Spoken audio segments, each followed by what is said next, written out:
Reels वाली बहू। प्रज्ञा को रील्स बनाने का बड़ा ही क्रेज है और वो दिन भर रील्स बनाती रहती है। खाते पीते घूमते फिरते घर में कॉलेज में रील्स बनाने के कारण प्रज्ञा पूरे कॉलेज में हाईलाइटेड है। जहां उसकी रील्स सभी को पसंद आते हैं, वहीं मनीषा चिंता में डूबी रहती है। एक रोज जब खाते हुए प्रज्ञा रील्स बना रही होती है, तब मनीषा कहती है, 1 मिनट भी चैन नहीं है इस लड़की को। ये नहीं कि खाना तो आराम से खा ले, लेकिन नहीं, अरे थोड़ी देर रील्स नहीं बनाओगी तो आसमान नहीं टूट पड़ेगा। अरे मम्मी, इसी को तो कहते हैं डिटर्मिनेशन। तुम नहीं समझोगी ये सब। भगवान, इस लड़की को सद्बुद्धि दे। जब देखो तब टेढ़ा बाका मुंह बनाती रहती है। मनीषा की बात का प्रज्ञा पर जरा भी असर नहीं होता और वो खाते खाते रील्स बनाती रहती है।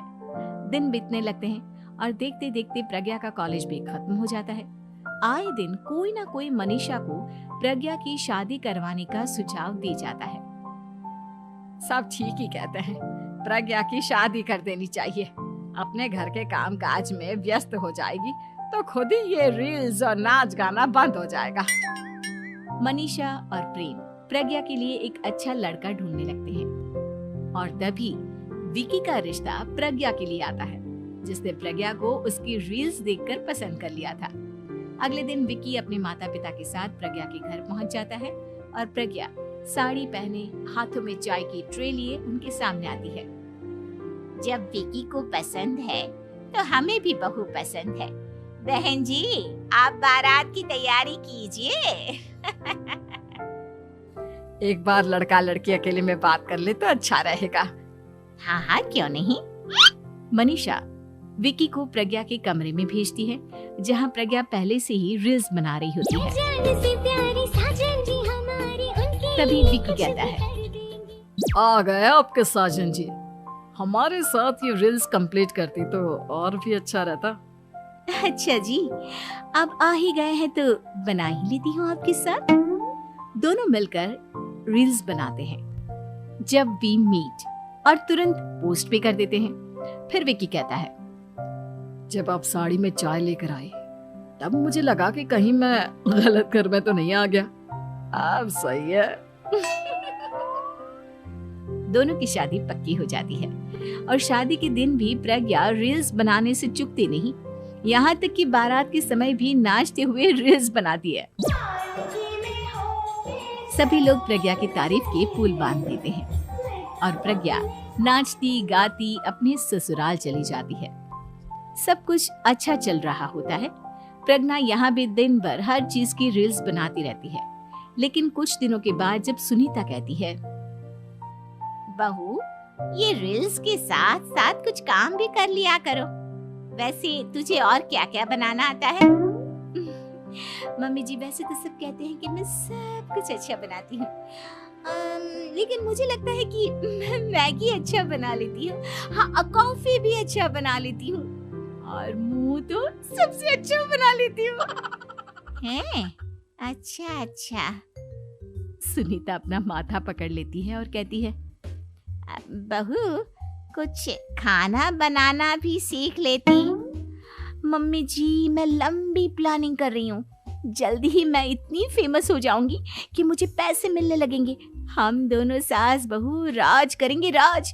नौकर काम करेंगे और लोगों की तो लाइन लगेगी हमसे मिलने के लिए। तेरा दिमाग खराब हो गया है क्या बहू? हंसी मजाक तक ठीक है, लेकिन इस तरह घर नहीं चलते। जितना जल्दी हो इस घर के तौर तरीकों को सीख लो। प्रज्ञा मुंह घुमाकर चली जाती है और तुरंत उसी वक्त एक रील बनाती है। ये देख सुनीता का गुस्सा 7वें आसमान पर चला जाता है और विकी के घर आती ही सुनीता उसे सब कुछ बताती है। विकी भी अब प्रज्ञा की इन हरकतों से परेशान हो जाता है। तुम टेंशन मत लो मम्मा, मैं देख लूंगा। विकी कमरे में जाता है तो देखता है कि प्रज्ञा रील्स बना रही है। विकी बड़े ही प्यार से प्रज्ञा से कहता है, प्रज्ञा, इन सब के लिए मैं तुम्हें मना नहीं कर रहा हूँ, लेकिन फिर भी हर वक्त तो ये अच्छा नहीं लगता ना। समझने की कोशिश करो, मुझे भी तुम्हारा थोड़ा वक्त चाहिए। मैं जब ऑफिस से आता हूँ तो मुझे समय देने की जगह इसी में लगी रहती है। तुम ज्यादा ही सोच रहे हो। तुम भी मेरे साथ रील्स बनाओ ना, तुम्हें भी बहुत अच्छा लगेगा। तुम्हें इज्जत से कोई बात समझ में नहीं आती क्या? दिमाग खराब हो गया है तुम्हारा इस चकाचौंध से। अगर तुमने अपना रवैया नहीं बदला तो मैं तुमसे दूर चला जाऊंगा। तुम ही रिश्ता लेकर आए थे, मुझे लड़कों की कमी नहीं थी और ना आज है। विकी दरवाजा पटककर चला जाता है। धीरे धीरे विकी प्रज्ञा से दूर होता जाता है। एक रोज मनीषा प्रज्ञा के ससुराल उससे मिलने जाती है। तब सुनीता उससे कहती है, बहन जी, अब आई हैं तो कुछ दिन यहाँ रहकर जाइएगा, आप ही का घर है। हाँ मम्मी, बहुत दिन हो गए तुम्हारे साथ एक भी रील नहीं बनाई मैंने। प्रज्ञा तुरंत अपने फोन में रील्स ऑन कर लेती है। ये सब मुझसे नहीं होता। तेरा ये भूत अभी तक नहीं उतरा क्या? बहन जी, आप कुछ कहती नहीं क्या इसे? जब आप ही कुछ नहीं कर पाई तो मैं कर ही क्या सकती हूँ। सास तो वैसी ही बदनाम है। शाम को घर की लाइट चली जाती है और मनीषा प्रज्ञा से कहती है, मेरे घुटनों में बहुत दर्द हो रहा है, तू लाइट का कुछ इंतजाम करना बेटा। अच्छा, कैंडल जला देती हूँ मम्मा। प्रज्ञा गाते हुए कैंडल जलाती है और खिड़की के पर्दे के पास रख देती है। मनीषा, जिसे बहुत दर्द हो रहा है, वो सो जाती है और प्रज्ञा हमेशा की तरह अपने रील्स में लग जाती है। उधर कैंडल की वजह से पर्दा आग पकड़ लेता है और मनीषा के कमरे में आग लग जाती है। बचाओ, कोई है, बचाओ। सभी भागते हैं और विकी कमरे की आग बुझाने में लग जाता है, लेकिन तब तक मनीषा आधी जल चुकी थी। मनीषा की हालत देख प्रज्ञा रोने लगती है। विकी मनीषा को तुरंत हॉस्पिटल ले जाता है और उसे एडमिट कराता है।